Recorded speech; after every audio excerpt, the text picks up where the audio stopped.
खाद्य का मूल्य हमारी भूख पर निर्भर करता है। जितनी अधिक भूख होती है, भोजन का मूल्य उतना ही अधिक बढ़ जाता है।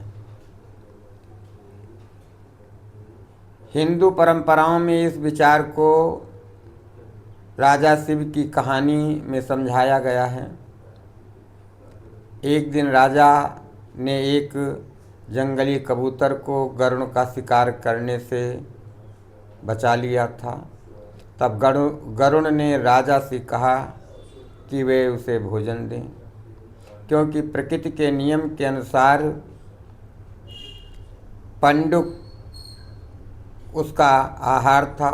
इस पर राजा ने कहा कि हे गरुड़, पंडुक के वजन के बराबर मैं अपना मांस तुम्हें भोजन के रूप में दे दूंगा।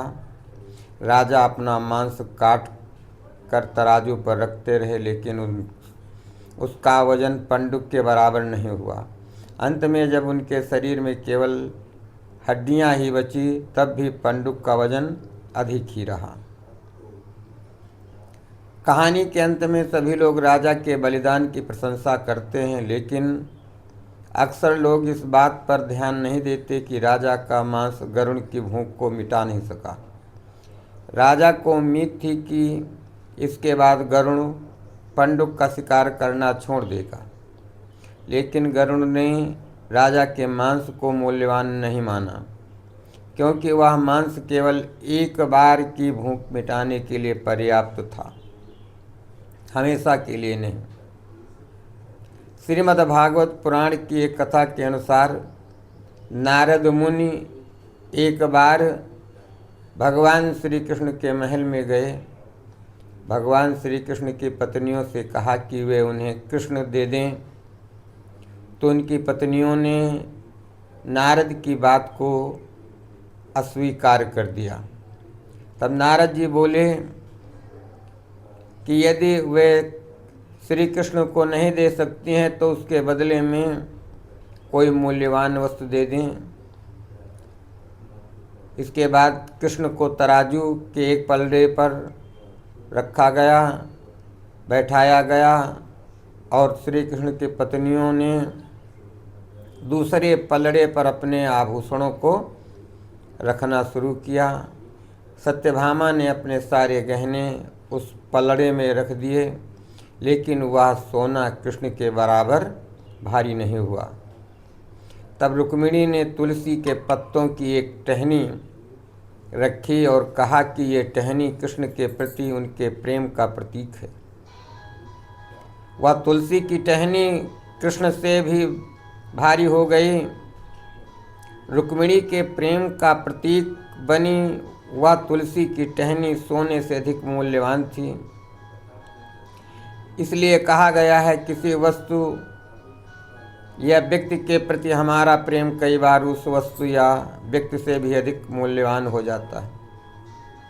रुक्मिणी का कृष्ण के प्रति प्रेम स्वयं कृष्ण से भी श्रेष्ठ है।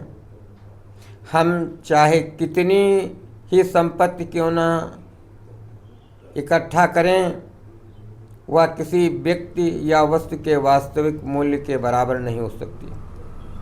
भोजन के लिए हमारी भूख और प्रेम के लिए हमारी लालसा ऐसी चीज़ें हैं जिनका कोई निश्चित मूल्य तय नहीं किया गया।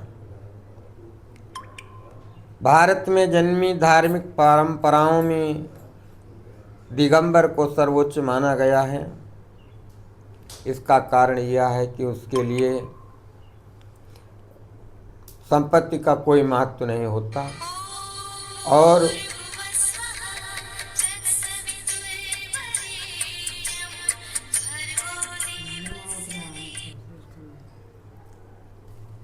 और उसका उपभोग भी कुछ नहीं होता है।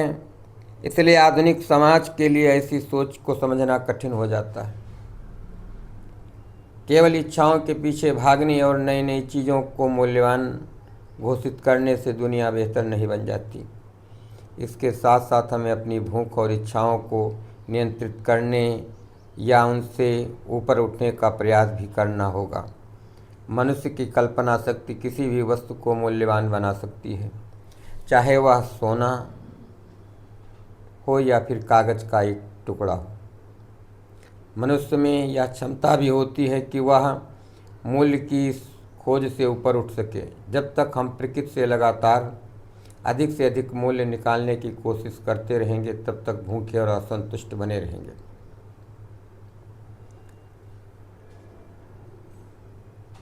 मूल्य बनाने और उसे पहचानने दोनों की क्षमता मनुष्य में ही निहित है। बचपन में जो चीज़ें हमें मूल्यवान लगती हैं वही बुढ़ापे में महत्वहीन हो जाती हैं। यदि हम युवावस्था में धन कमाते हैं तो वृद्धावस्था में हमें उसी धन को बांटना भी चाहिए। बचपन में हम गरुड़ की तरह भूखे और इच्छाओं से भरे होते हैं, लेकिन जैसे जैसे उम्र बढ़ती जाती है वैसे वैसे हमें शिव की तरह उदार और बुद्धिमान बनना चाहिए। जीवन के किसी चरण में सत्यभामा की तरह सोना महत्वपूर्ण लग सकता है, लेकिन अंत में जीवन हमें उस मोड़ पर ले जाता है जब रुक्मिणी की तुलसी सबसे अधिक महत्वपूर्ण बन जाती है। प्रेम से बोलिए कृष्ण भगवान की जय।